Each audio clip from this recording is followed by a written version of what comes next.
Hey, Ryan Michael Galloway here with We Don't Need No Stinking Record Company.com, and we've been talking about gigs and what kind of gigs you might be able to play, what kind of venues, and one of them I wanted to mention was professional society conventions and conventions for large companies. We talked about corporate, but this is a little different, or maybe it's related, but it's on a much larger scale. So anytime a convention hits town,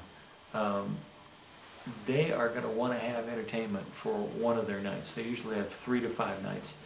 A group like the Project Management Institute or the Society for Technical Communication, or I don't know, there's just, for everything, a plumber society, anything that you can think of that's a profession, there's a society that supports and trains and certifies those folks. And they have big events, big training events and meetings, sometimes once a year, sometimes once every other year, depending on how big and how vibrant their organization is. So one of the things they like, though, is local color.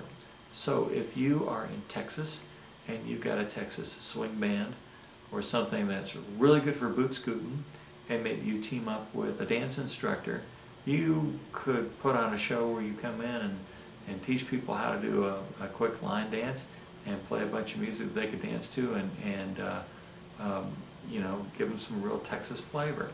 In Philadelphia, it's the Mummers. There's a certain type of entertainers that have become very famous in that area.